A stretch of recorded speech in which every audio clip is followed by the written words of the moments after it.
สบายดีท่านผู้ชมที่เคารพต้อนรับท่านผู้ชมเข้าสู่การรายงานข่าวภาคเที่ยงจากห้องข่าวโทรภาพแห่งชาติการรายงานข่าวภาคเที่ยงประจำวันเสาร์วันที่ 10 พฤษภาคม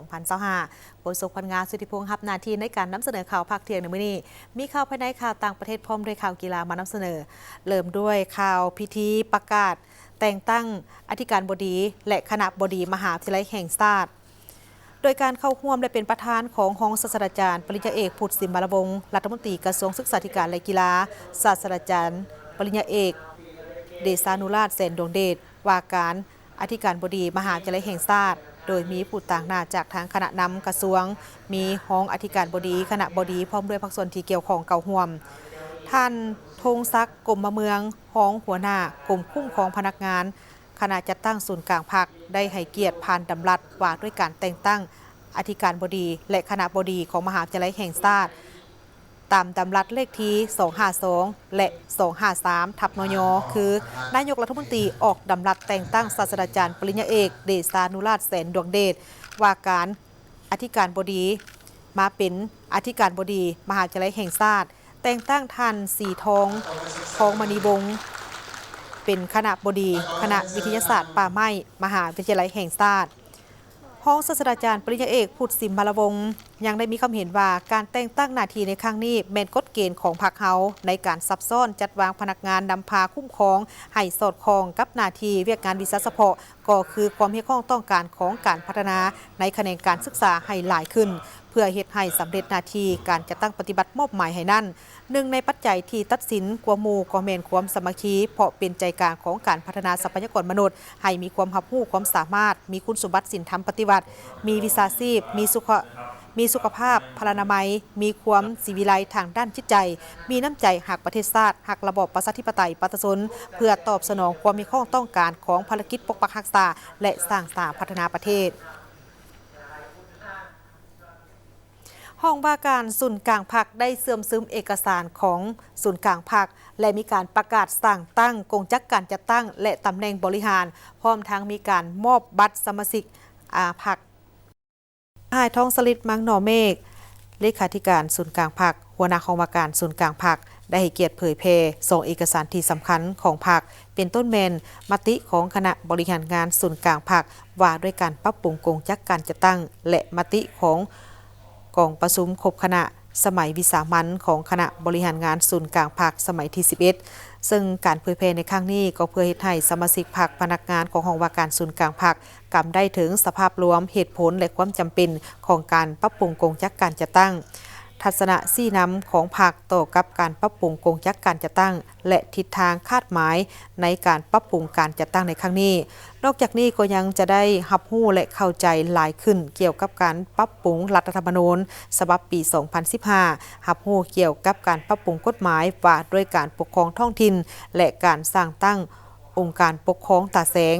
จากนั้นผู้เข้าร่วมยังได้รับฟังการเผยแพร่คำแนะนำของคณะจัดตั้งศูนย์กลางพรรคเกี่ยวกับการก่อสร้างหน่วยพรรคปลอดภัยเข้มแข็งนักแน่นและแจ้งการของทางคณะจัดตั้งศูนย์กลางพรรคว่าด้วยการโจะการค้นคว้ายกย้ายและแต่งตั้งพนักงานลงต่อตำแหน่งบริหารพิธีได้มีความหมายในพิธีที่มีความหมายสำคัญคือดังกล่าวในครั้งนี้ต่างนายแก่คณะจัดตั้งศูนย์กลางพรรคก็ได้ผ่านมติตกลงของคณะเลขาธิการศูนย์กลางพรรคว่าด้วยการสร้างตั้งห้องการปฏิรูปวิสาหกิจเป็นกงจักรหนึ่งเทียบเท่ากรมที่ขึ้นกับห้องว่าการศูนย์กลางพรรค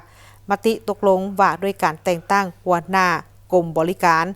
ห้องว่าการศูนย์กลางพรรคคณะเลขาธิการศูนย์กลางพรรคตกลงแต่งตั้งสหายนางเกษรวรเพชรเป็นหัวหน้ากรมบริหารห้องว่าการศูนย์กลางพรรคมติตกลงของคณะประจำพรรคห้องว่าการศูนย์กลางพรรคว่าด้วยการบ่งตรวจแต่งตั้งคณะหน่วยพรรคกรมบริหารคือแต่งตั้งสหายนางเกษรวรเพชรเป็นเลขาหน่วยพรรคสหายคำเฟืองพิมพ์ศิลป์เป็นห้องเลขาหน่วยพรรคทางเป็นประธานกฎกาตกลงเห็นดีเลือนทันเวียงสวรรค์ผาวิรดรห้องหัวหน้าแผนกบันทึกมาเป็นหัวหน้าแผนกบันทึกและแต่งตั้งทันจันทนงฤทธิ์สุริยศักดิ์หัวหน้าแผนกเลขา2ขึ้นมาเป็นห้องหัวหน้ากรมของห้องว่าการศูนย์กลางพรรคตกลงรับเอารัฐกร ที่ยกย้ายมาจากกระทรวงการเงินมาประจำการอยู่ห้องการปฏิรูปวิสาหกิจของห้องว่าการศูนย์กลางภาคในพิธีในครั้งนี้ก็ได้มีการมอบบัตรให้กับทางสมาชิกพรรคสมบูรณ์สุดที่9ของห้องว่าการศูนย์กลางภาคจำนวน12 สหายมาต่อด้วยข่าวพิธีโฮมซุมนุมเฉลิมฉลองวันปลดปล่อยภาคใต้เวียดนามครบรอบ50 ปี 30 เมษายน 1975 ถึง 30 เมษายน 2025 ซึ่งจัดขึ้นในมื้อวันที่ 9 พฤษภาคม 2025 อยู่ที่กระทรวงป้องกันประเทศ โดยมีสหายพลโททองลอยศิริวงศ์กรรมการศูนย์กลางพรรครองรัฐมนตรีกระทรวงป้องกันประเทศ พร้อมด้วยนายและพลทหารเข้าร่วมสหายเวียนมิงเติมเอกอัครราชทูตแห่งสาธารณรัฐสังคมนิยมเวียดนามประจำลาวได้กล่าวปราศัยต่อพิธี โดยมีเนื้อในบางตอนที่ว่าการปลดปล่อยภาคใต้เวียดนามทอนโฮมประเทศชาติเป็นเอกภาพแม่นบรรดาขีดหมายอันสง่าราศีที่สุดในประวัติศาสตร์แห่งการสร้างสรรค์และปกปักรักษาประเทศชาติเป็นขีดหมายสิ้นสุดการต่อสู้องค์อาจกล้าแกนพิราชอาถรรพ์ทั้งเป็นการยุติเอกปกครองเป็นเวลาครึ่งศตวรรษจากลัทธิลาเมืองขึ้นแบบเก่าและแบบใหม่แสดงถึงความรู้บุญคุณต่อกับคุณงามความดีอันใหญ่หลวงของประธานโฮจิมินห์จดจำและรู้บุญคุณต่อบรรดาการนำปฏิบัติหุ้นก่อนบรรดานักรบวีรชนเสียสละชีวิตเพื่อชาติแม่เวียดนามวีรชนนักวีรชนกำลังประกอบอาวุธบรรดาทหารเจ็บป่วยครอบครัวผู้ที่มีคุณงามความดีต่อกับการปฏิบัติก็คือชาวเวียดนามที่อาศัยอยู่ต่างประเทศที่ได้อุทิศส่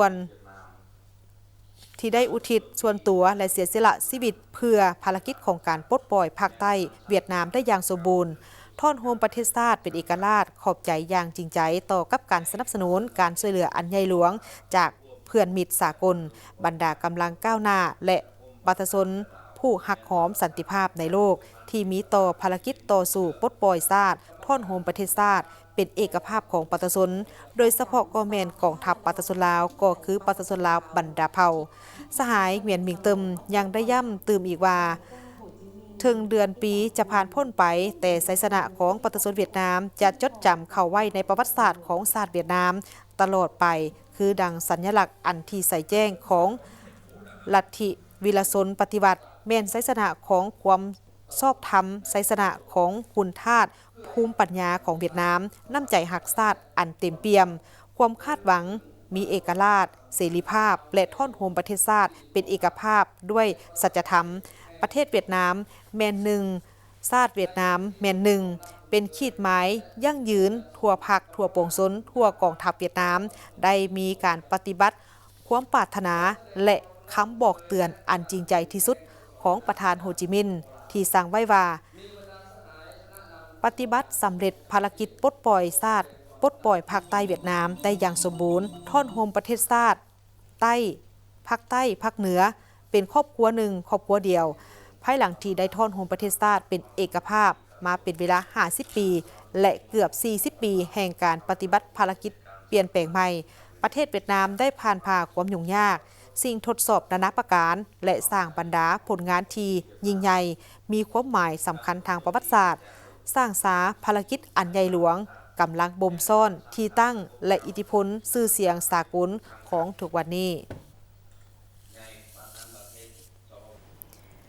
คณะกวดกาพรรคห้องว่าการสำนักงานประธานประเทศได้สรุปการเคลื่อนไหวเวียกงานกวดกาประจำปี 2024 พร้อมกับวางทิศทางแผนการในปี 2025 พิธีดังกล่าวนี้มีขึ้นในมื้อวันที่ 9 พฤษภาคม 2025 โดยการเป็นประธานของสหายอินทปัญญาเขียววงศ์พระจันทร์รองเลขาคณะบริหารงานพรรครองหัวหน้าห้องว่าการสำนักงานประธานประเทศมีสหายปริญญาเอกดาวบัวลภาบ่าววงเพชรรองประธานคณะกวดกาศูนย์กลางพรรครองหัวหน้าองค์การกวดกาแห่งรัฐรองหัวหน้าองค์การต้านการสลาดบางหลวงขั้นศูนย์กลางพร้อมด้วยคณะพรรคสมาชิกพรรคพนักงานลักแรงเข้าร่วมสหายคำตาราชวงศ์คณะบริหารงานพรรคประธานกวดกาพรรคหัวหน้ากรมจัดตั้งและกวดกาของว่าการสำนักงานประธานประเทศได้กล่าวสรุปการเคลื่อนไหวเวียกงานกวดกาประจำปี 2024 องค์คณะพรรคของว่าการสำนักงานประธานประเทศมีสมาชิกพรรคทั้งหมด83สหายหญิง35สหายในนี้มีสมาชิกพรรคสำฮอง5สหายหญิง1สหายปี2024สามารถขยายพรรคได้จำนวน2สหายการเคลื่อนไหวเวียกงานติดตามกฎกาคณะพรรคคณะนำของว่าการสำนักงานประธานประเทศได้เอาใจใส่ในการนำพาซี่นำและอำนวยความสะดวกในการจัดตั้งปฏิบัติเวียกงานกฎกาได้สำเร็จตามพระบทบาทที่ได้กำหนดเอาไว้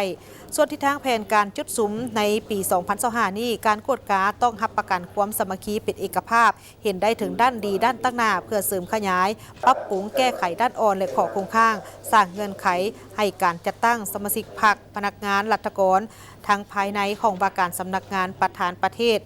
ได้เข้าความในเวียกงานของการติดตามกวดกาและสู่สนให้พนักงานที่เหตุเวียกงานกวดกาได้ฝึกอบรมให้มีความรู้ความสามารถทางด้านวิชาเฉพาะประสบการณ์ในเวียกงานตัวจริงในการกวดกามีแบบแผนวิธีเหตุเวียกซื่อสัตย์บริสุทธิ์โปร่งใสเที่ยงธรรมตัดสินปัญหาอย่างภาวะวิสัยมีหัวคิดประดิษฐ์สร้างกล้าหาญกล้าคิดกล้าเหตุกล้ารับผิดชอบเด็ดขาดเข้มงวดมีไหวพริบในการปฏิบัติหน้าที่วิชาเฉพาะของตนที่ประชุมได้รับฟังการเผยแพร่เอกสารที่สำคัญของพรรคเพื่อให้มีความเข้าใจอย่างลึกซึ้งและนำไปจัดตั้งปฏิบัติเวียกงานตัวจริงให้มีประสิทธิผล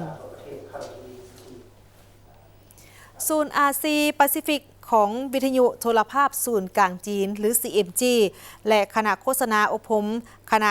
พรรคนครอู่ฮั่นสาธารณรัฐประชาชนจีนได้มีการจัดกิจกรรมภายใต้หัวข้อเที่ยวชมประเทศจีนซอกฮู้อู่ฮั่นระหว่างวันที่6ถึงวันที่14พฤษภาคม2025นี้ซึ่งได้มีพิธีเปิดกิจกรรมอย่างเป็นทางการในตอนเช้าของมื้อวันที่7พฤษภาคมที่ผ่านมาท่านผู้ชมที่เคารพศูนย์อาเซียนแอฟริกาของ CMG ได้จัดกิจกรรมภายใต้หัวข้อท่องเที่ยวจีนซอกค้นหาอู่ฮั่นโดยเฉพาะแมนได้มีการนำเสนอเกี่ยวกับเรื่องของการท่องเที่ยวและก็หวังว่าบรรดาสื่อมวลชนที่มาจาก5ประเทศนี้จะได้มีการนำเสนอเกี่ยวกับการท่องเที่ยวสถาปัตยกรรมการก่อสร้างระบบนิเวศและความทันสมัยของอู่ฮั่นผ่านภาณาสื่อมวลชนของตนเองการเปิดกิจกรรมภายใต้หัวข้อเที่ยวชมประเทศจีนซอกฮู้อู่ฮั่นหรือ China Walk Discover อู่ฮั่นโดยการเข้าร่วมและกล่าวเปิดงานของท่านอู่เฉาอานหัวหน้าคณะโฆษณาอบรมคณะพรรคนครอู่ฮั่นมีท่านอานเฉียวยีหัวหน้าศูนย์อาเซียนแอฟริกา CMG พร้อมท่านเอกอัครราชทูตเวียดนามเนปาลอินโดนีเซียประจำจีนที่ปรึกษาด้านการศึกษาและวัฒนธรรมลาวประจำจีนที่ปรึกษาแถลงข่าวตุรกีประจำจีนและบรรดาสื่อมวลชนจาก5ประเทศคือสาธารณรัฐประชาธิปไตยประชาชนลาวเวียดนามไทยอินโดนีเซียและตุรกีท่านอันซานุยีหัวหน้าศูนย์อาซีแอฟริกาของวิทยุโทรภาพศูนย์กลางจีน CNG กล่าวว่าปี2025กิจกรรมภายใต้หัวข้อเที่ยวชมประเทศจีนซอกฮู้อู่ฮั่นเป็นโครงการโฆษณาสากลโดยการนำพาบรรดาสื่อมวลชนไปซอกหาโดยเริ่มต้นจากนครอู่ฮั่นที่มีความหลากหลายทางด้านวัฒนธรรมการปกปักรักษาระบบนิเวศวิทยาศาสตร์เทคโนโลยีทันสมัยพร้อมทั้งเป็นจุดเชื่อมโยงทางด้านคมนาคมที่สำคัญแต่สมัยโบราณเป็นต้นมาซึ่งส่องแสงให้เห็นถึงความทันสมัยแบบจีนในปัจจุบันเฉพาะปี2014ผ่านมาได้จัดกิจกรรมรายงานข่าวที่มีหัวข้อเที่ยวชมประเทศจีนอยู่11แขวงเขตปกครองตนเองและกำแพงนครโดยได้มีการเชิญบรรดาสื่อมวลชนและศิลปินจำนวน100กว่าท่านที่มาจาก23ประเทศในอาเซียนแอฟริกาเข้าร่วมกิจกรรมครั้งนี้เพื่อส่องแสงเห็นถึงชีวิตการเป็นอยู่ของประชาชนจีนผ่านบรรดาภาพวิดีโอบทกลับก่อนรูปแต้มและบทเพลงที่ได้แสดงเห็นถึงโฉมหน้าที่มีความมีชีวิตชีวาของความทันสมัยแบบจีนท่านจินวงศ์ไสยศิลป์ที่ปรึกษาด้านการศึกษาและวัฒนธรรมของสถานทูตลาวประจำจีนยังยืนว่ากิจกรรมครั้งนี้มีความหมายสำคัญและสุขยุให้บรรดาสื่อมวลชนลาวจีนก็คือบรรดาประเทศที่เข้าร่วมได้แลกเปลี่ยนข้อมูลข่าวสารและบทเรียนที่ทันสมัยในของเขตสื่อมวลชนร่วมกันเพื่อสร้างพื้นฐานที่เข้มแข็งให้แก่การส่งเสริมการพัวพันร่วมมือระหว่าง2ประเทศลาวจีนให้แน่นแฟ้นยิ่งขึ้นสำหรับบรรดากิจกรรมในมื้อนี้เนาะก็เป็นกิจกรรมหนึ่งที่ทาง CMG ได้จัดขึ้นเนาะในทุกๆปีซึ่งว่าปีนี้ข้าพเจ้าก็ได้มีโอกาสได้เข้าร่วมเห็นว่ากิจกรรมดังกล่าวนี้เนาะเป็นกิจกรรมหนึ่งที่ชุกยูให้สื่อมวลชนของจีนเนาะแล้วก็กับโดยเฉพาะกับแม่นทั่วโลกนั่นแหละครับเพิ่นนั่นแต่โดยรวมแต่โดยเฉพาะเพิ่นก็ว่าต่อกับลาวเฮาก็แม่นอันหนึ่งที่เป็นเวทีในการแลกเปลี่ยนบทเรียนของนักสื่อมวลชนซึ่งในมื้อนี้ข้าพเจ้าได้มีคำเห็นใน ในเวลามีคำเห็นในของประชุมพิธีเปิดหั่นก็ได้เว้าว่าคือบทเรียนของเพิ่นหั่นประสบผลสำเร็จหลายเนาะทางด้านวิทยาศาสตร์ต่อเกี่ยวกับการเวียกงานสื่อมวลชนหั่นในข้อหนึงข้าพเจ้าก็ยังเว้าอีกว่ามันเป็นบทเรียนที่ทันสมัยเนาะแล้วก็เป็นอันหนึงที่เป็นสื่อในการออกแสดงถึงการปกปักรักษาวัฒนธรรมของและก็ความเอิ้นว่ามิตรภาพลาวจีนลาวและการแลกเปลี่ยนวัฒนธรรมซึ่งกันและกันงานก็ได้เว้าอยู่ในหันเนาะและนอกจากหันซึ่งว่าจีนเพิ่นมีประสบผลสำเร็จหรือว่าเพิ่นมีบทเรียนหลากหลายซึ่งเฮาก็ในข้อหนึงเฮาการแลกเปลี่ยนระหว่างสื่อมวลชนกับสื่อมวลชน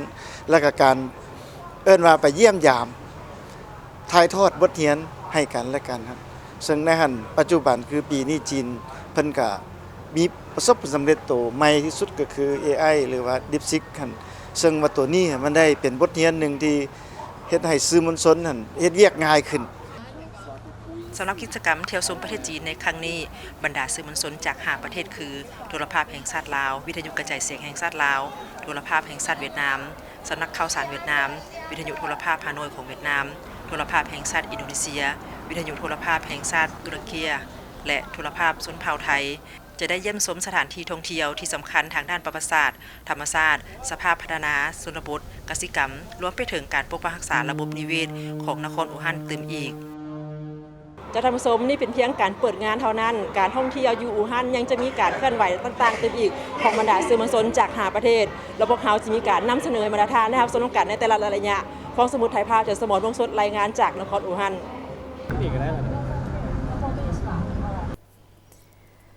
ด้วยท่าแห้งที่เป็นเอกลักษณ์ของสินค้าผลิตภัณฑ์หนึ่งเมืองหนึ่งผลิตภัณฑ์แห่งชาติหรือสินค้าโอดอปของแขวงจำปาสักได้ประกอบส่วนที่สำคัญเฮ็ดให้เศรษฐกิจของแขวงนั้นมีการขยายตัวอย่างต่อเนื่อง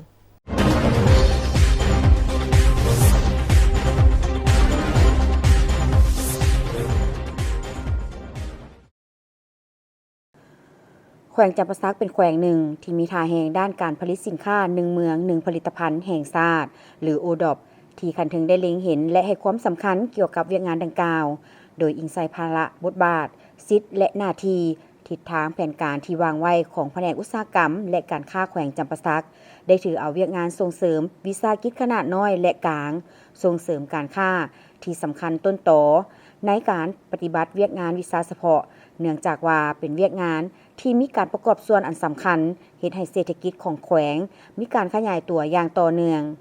การผลิตสินค้าให้เป็นผลิตภัณฑ์ใหม่เพิ่มขึ้นเป็นหนึ่งนโยบายของรัฐบาลเพื่อแก้ไขปัญหาความทุกข์ยากและสร้างเวียกเฮ็ดงานทำโดยนำใช้เวียกงานการพัฒนาโอดอปนี้เป็นเครื่องหมายสัญลักษณ์นำไปสู่การผลิตแบบยืนยงอย่างมีประสิทธิภาพมีมาตรฐานคุณภาพและสามารถเข้าหาตลาดเป้าหมายได้โดยการจัดเลี้ยงบริวสิทธิ์ในการซุบยู่ส่งเสริมและกระตุ้นกลุ่มผลิตผู้ประกอบการเพื่อพัฒนาสินค้าของตนผมเรียกกันนั่นก็ฝอยแคมนี่ก็โดยเฉพาะก็แม่นอยู่ทั้งเมืองพุนทองเนาะบ้านบางเตาเมืองพุนทองนี้ก็ได้รับการสุกยู่โดยเฉพาะก็มีโครงการไปช่วยเหลือเนาะเฮ็ดให้กลุ่มดังกล่าวสหกรณ์ฝอยแคมนี่ได้มีการพัฒนาขึ้นเรื่อยๆเนาะแต่ก่อนการขายฝอยแคมนี่การนึงก็ถือเนาะ30,000เดี๋ยวนี้ก็40-50,000ก็เพิ่มขึ้นเรื่อยๆอันนี้ก็หมายความว่าการพัฒนาของพวกเฮาต่อกับสินค้าโอดอปนี่มีการพัฒนาขึ้นเรื่อยๆเนาะพร้อมเดียวกันนั้นยังมีศูนย์หัตถกรรมของเฮาอีกโดยเฉพาะก็เป็นศาลไหมปองอยู่ทางเมืองโขงเนาะบ้านพ้นสะอาดนั้นก็มีการน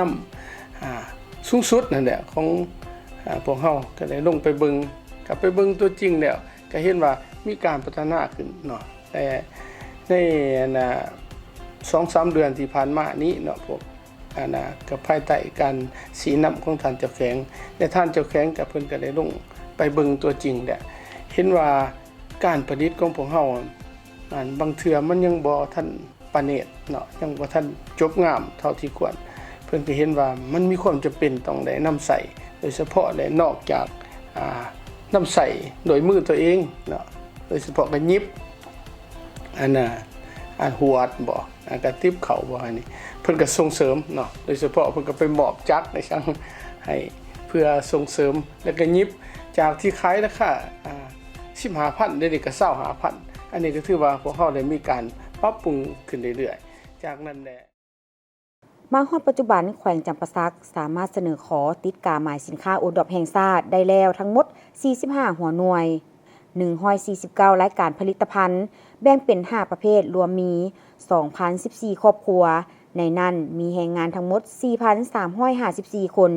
หญิง 2,758 คนในระยะ1ปี2024เสนอขอติดกาหมายสินค้าโอดอปแห่งชาติได้เติม2หัวหน่วย2รายการผลิตภัณฑ์กลุ่มหัตถกรรมกลุ่มสหกรณ์สินพื้นแพร่ไม้สะพายเนาะในรอบปัจจุบันของปี2025ของปัจจุบันพวกเฮาดีขึ้นในปัจจุบันในย้อนว่าพวกเฮาได้มีความเอาใจใส่และก็นำผ้ากับประชาชนที่เหตุการณ์ผลิตให้ถือกับยุคสมัยของปัจจุบันเพื่อก้าวเข้าสู่ตลาดที่ตามความต้องการของลูกค้าสหกรณ์ของเฮาเนี่ยมันมีการขยายตัวเนาะจาก100กว่าครอบครัวมาเป็น200ปลายกว่าครอบครัวนะเนาะแต่ว่าทื่นเฮาสิซื้อวัตถุดิบก็บ่มีจังซั่นแล้วก็องค์คณะผักเมืองพ้นทองเฮานี้กับของการอุตสาหกรรมการค้าเฮานี่เมืองพ้นทองก็บวกแน่นครับแผนกส่งเสริมหัตถกรรมแขวงเฮานี่นะเนาะเพิ่นก็เห็นว่ามีทื่นของโครงการมาได้เด้บัดนี้เนาะเพิ่นก็นำทื่นดังกล่าวหั่นแหละเนาะโดยเฉพาะแล้วมันทื่นของโครงการ USAID เฮานี่เนาะหรือ USAID นี่แหละเนาะเพิ่นก็ได้นำทุนมาให้หมู่เฮาเวียกงานสุมยุส่งเสริมวิสาหกิจขนาดน้อยและกลางการเข้าถึงแรงทุนมาถึงปัจจุบันสามารถสุมยุส่งเสริมเข้าถึงบ่วงต่างๆได้แล้ว63หัวหน่วยมูลค่า90ตื้อกว่ากีบเพื่อรับใช้เข้าในการผลิตเส้นสู่อุปกรณ์เครื่องจักรที่ทันสมัยเข้าใช้ในการผลิตได้หลายขึ้นกว่าเก่าซื้อวัตถุดิบเข้าในการผลิตและจัดฝึกอบรมการออกแบบการหุ้มห่อสินค้าให้มีหลากหลายผลิตภัณฑ์การพัฒนาและการคัดเลือกสินค้า1เมือง1ผลิตภัณฑ์แม่นให้ไปตามกลไกเศรษฐกิจของตลาดเอาความต้องการของตลาดสุกยุขบวนการผลิตตามการสั่งจองของลูกค้าที่เก็บซื้อซึ่งเฮ็ดให้ความเสี่ยงของผู้ผลิตลดลง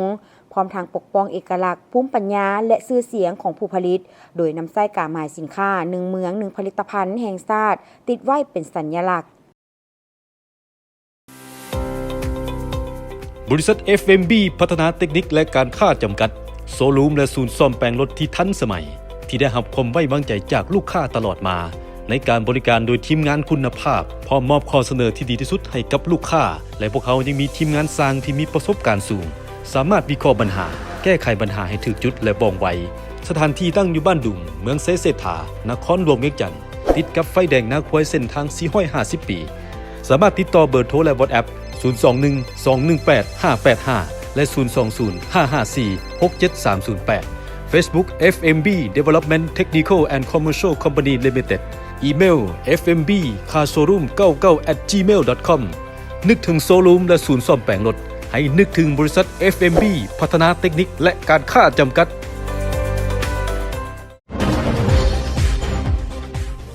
ทั้งหมดนี้คือการรายงานข่าวภาคเที่ยงจากห้องข่าวโทรภาพแห่งชาติขอบใจที่บรรทานให้เกียรติติดตามรับชมข่าวแล้วพบกับทีมข่าวได้ใหม่ในการรายงานข่าวภาคต่อไปสำหรับภาคนี้โฆษกพร้อมกับทีมข่าวลาท่านผู้ชมไปก่อนสบายดี